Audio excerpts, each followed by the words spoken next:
Brought to you by Khata Book. इनका tomorrow हो ना हो, लेकिन हिसाब टुडे हो सकता है। हा?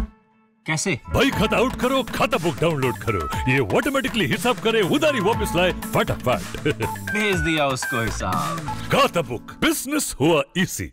हमारे लिए और कुछ नहीं है, लेकिन देश ने लंबे समय तक वो दौर भी देखा है जब देश की रक्षा हितों के साथ समझौता किया गया। देश की वायुसेना आधुनिक फाइटर प्लेन मांगती रही। वो लोग फाइल पे फाइल, फाइल पे फाइल, कभी फाइल खोलते थे, कभी फाइल से खेलते थे।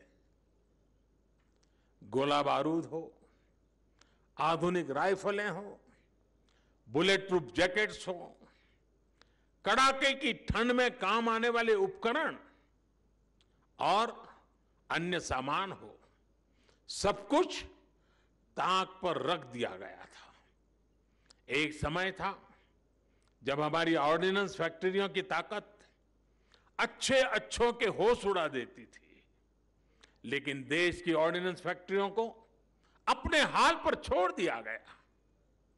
देश में स्वदेशी लड़ाकू विमानों, हेलीकॉप्टरों के लिए HAL जैसी विश्व स्तरीय संस्था बनाई गई, लेकिन उसे भी मजबूत करने पर उतना ध्यान नहीं दिया गया। बरसों तक सत्ता में बैठे लोगों के स्वार्थ ने हमारी सैन्य क्षमताओं को मजबूत होने से रोका है, उसका नुकसान किया है।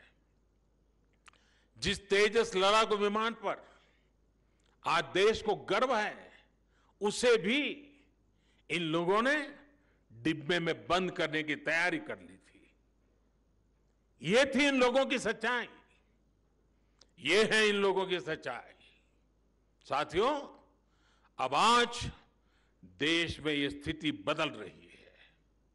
देश में ही आधुनिक अस्त्र शस्त्र बने, मेक इन इंडिया हथियार बने, इसके लिए बड़े रिफॉर्म्स किए गए हैं। लंबे इंतजार के बाद चीफ ऑफ डिफेंस स्टाफ की व्यवस्था अब हमारे सिस्टम का हिस्सा है। इसे देश की सेनाओं की आवश्यकताओं के अनुसार प्रोक्योरमेंट और प्रोडक्शन दोनों में बेहतर समन्वय स्थापित हुआ है। अब अनेक ऐसे साजो सामान हैं जिनको विदेश से मांगने पर प्रतिबंध लगा दिया गया है। वो सामान अब सिर्फ भारत के उद्योगों से ही खरीदना जरूरी कर दिया गया है। साथियों, भारत में डिफेंस इंडस्ट्री में विदेशी निवेश और विदेशी तकनीक आ सके, इसके लिए अब भारतीय संस्थानों को अनेक प्रकार के प्रोत्साहन दिए जा रहे हैं।